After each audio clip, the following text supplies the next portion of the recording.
গত 1 বছর যাবৎ আমি বিকাশের লোন সার্ভিসটি ব্যবহার করছি।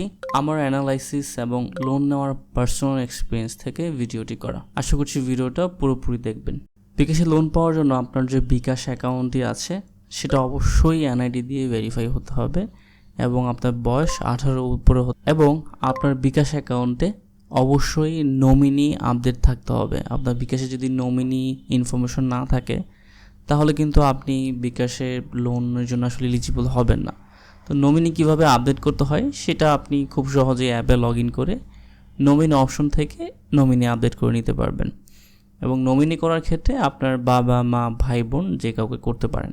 মোস্ট ইম্পর্টেন্ট যে বিষয়টি সেটা হচ্ছে আপনার বিকাশে আপনার কার্ড থেকে নিজের বিকাশ অ্যাকাউন্টে টাকা অ্যাড করা। আপনি যত বেশি টাকা অ্যাড করবেন আপনার লোন পাওয়ার এলিজিবিলিটি বাড়বে। এবং নাম্বার 4 হচ্ছে বেশি বেশি পেমেন্ট করা এবং পে বিলটা ইউজ করা।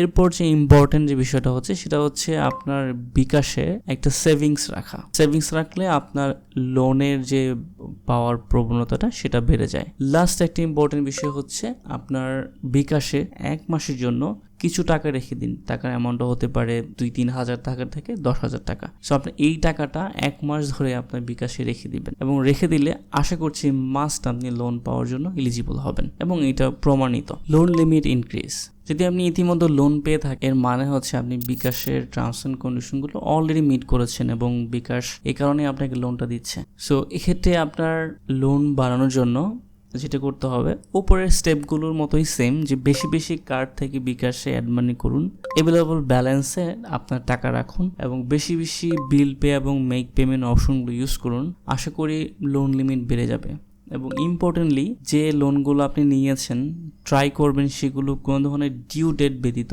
পরিশোধ করার। মানে আপনি কোনো একটা লোনও যেন মিস না করেন এবং আপনার লোন ডেটে যে ডেট আসলে লোন পরিশোধ করার ডেট কখনোই যেন মিস না হয়। যদি মিস হয়ে যায় তাহলে আসলে লোন লিমিটটা বাড়তে অনেকটা সময় লেগে যায়। খেয়াল রাখবেন লোন এলিজিবল করার এখতিয়ার শুধুমাত্র বিকাশ এবং সিটি ব্যাংকের। কখনোই কাউকে এই লোন নেওয়ার জন্য টাকা দিবেন না এবং সেটা সিটি ব্যাংকের হোক বা বিকাশে হোক, কারণ লোন সিস্টেমটা পুরোটাই অটোমেটেড এবং কাউকে টাকা দিয়ে কখনোই লোনের জন্য এলিজিবল হওয়া যায় না। সো এক্ষেত্রে অবশ্যই এটা থেকে বিরতি থাকবেন এবং আশা করছি এই বিষয়গুলো ফলো করলে আপনি লোনের জন্য এলিজিবল হয়ে যাবেন। ভিডিওটি কেমন লাগলো অবশ্যই জানাবেন এবং এই বিষয়ে আরও যদি বিস্তারিত চান সেটা কমেন্টে জানাতে পারেন এবং যদি এই নিয়ে নেক্সট কোনো ভিডিও চান অবশ্যই জানাবেন।